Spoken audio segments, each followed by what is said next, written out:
Hello and welcome to the review show. I'm JAMm, and Astro's Playroom is most likely going to be the first game you play on your PS5, and for good reason. The title allows the player to get used to the DualSense controller as well as the PlayStation 5, and the PlayStation brand as a whole, as Astro's Playroom is essentially just one massive love letter to PlayStation. The PS5 is my first PlayStation console, and Astro's Playroom was my first game I think any PlayStation system. I could be wrong though, and if I am, there'll be like a little graphic of what the first game was. Okay, cool. For a free packing title, I was blown away by the quality of it. Astro's Playroom sets a very high standard for Sony from the get-go. In fact, I'm still yet to see developers do as much as they did in Astro's Playroom with the DualSense controller. This will probably change by 2022 though. God, I hope developers learn how to use the DualSense controller, because when it's done right, it's so cool! Oh my god!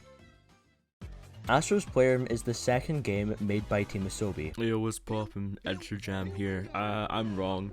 It's just not their second game. I think it's their fourth. They technically made 3 other games under Team Asobi before it got spun off into its own separate development company. I'll touch on this in like a second or two, but I'm wrong here. Sorry, lol. Team Asobi was a part of the big development team for Sony Japan. The big Japan team were the guys who were behind games such as the Demon's Souls remake and Knack. In 2020, Sony dissolved the big dev team into a bunch of smaller ones, or cut teams altogether, like the Knack team. However, unlike the Knack team, Team Asobi is alive and well, and also receives praise from players and critics alike, with each of their releases getting more and more positive reviews. Astro's Playroom, naming-wise, is a mashup of Asobi's past work, mixing both the Playroom and Astro Rescue Mission. The gameplay is also kind of a hybrid mesh of both games in a weird way. The Playroom was a tech demo designed to show off, I think, the PS4 controller and some camera that you could get for the PS4. This was the first time we saw the little robot fellas from the now established Astro franchise. Astro Rescue Mission was a platformer for the PlayStation VR. It was made in response to positive feedback from a mini-game in the VR version of the Playroom, but it also utilized the DualShock 4 controller. Astro's Playroom is a tech demo platformer that utilizes the DualSense controller and shows off everything it can do,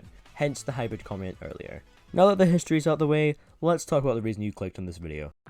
Astro's Playroom has the player explore the inside of their PS5 and kind of teaches them what each component inside their system does. I use the term teaching here loosely, as it mainly is used as an explanation as to why the game is set inside the PS5.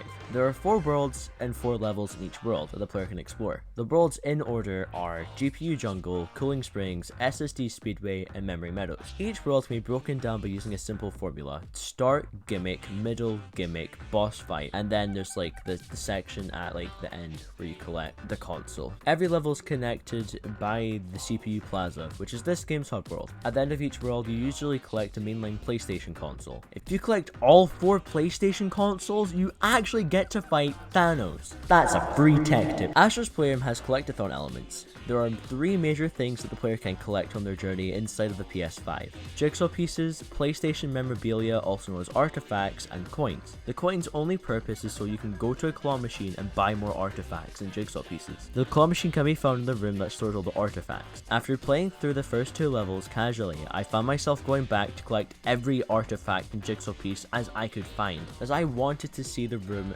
completely just decked the fuck out. It's so sick when you get all of them. It actually gave me kind of like a rewarding feeling. As mentioned previously, the game utilizes the DualSense controller in ways that I just haven't seen since playing Astro's Playroom. As I played, the controller would vibrate differently depending on what type of surface I was standing on. For instance, if I was on sand, the controller would let out small vibrations pretty frequently, compared to if I was walking across ice. The vibrations would be more aggressive and they would last longer. The vibrations would also change depending on what objects and items I was interacting with. Adding on to that, a haptic feedback also added on to the overall experience. Feeling the triggers get more and more tense as I held them down longer using a bow and arrow, or feeling them spring out after letting go of a bar as a monkey was quite magical. The movement and controls were fine, general movement and platforming was pretty good, I might even say solid. However, I can't say the same thing for the gimmick segments. When I was playing in the gliding or ball parts of the game, I felt like I was battling the game for control. I'm not saying that if I pressed left, the character would move right. What I am am saying is that the controls could have been tighter. The ball section was very hit or miss for me, and it felt like it was kind of bullshit sometimes. It reminded me of that one level from Super Mario Galaxy, the one where Mario's in a ball and the controls like Similar things could be said about the hand gliding section. That one was actually worse than the ball because it punishes the player for going too slow or going too fast, as objects will either get in your way or you'll miss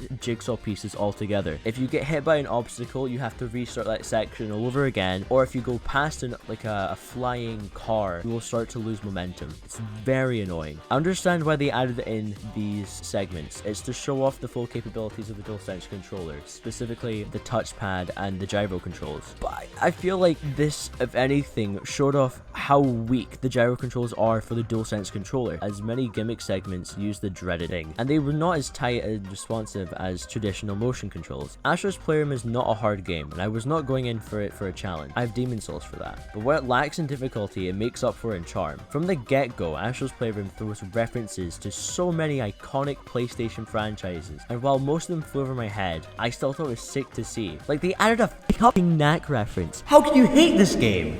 The whole concept of having a world inside of your console is not a really novel one, but it genuinely added to the hype of finally getting a PS5. Hearing a song telling you what a GPU does is rather silly, but it works really well while playing Astro's Playroom. Kenneth C.M. Young did a fantastic job composing the music for this game, and I think the OST works really well with the world and level themings. If you're in a position to get a PS5 or you already have one, I would highly recommend installing Astro's Playroom, as it's a very short but really fun ROM. This has been the review show. I'm still your host JAMm, and thanks for watching.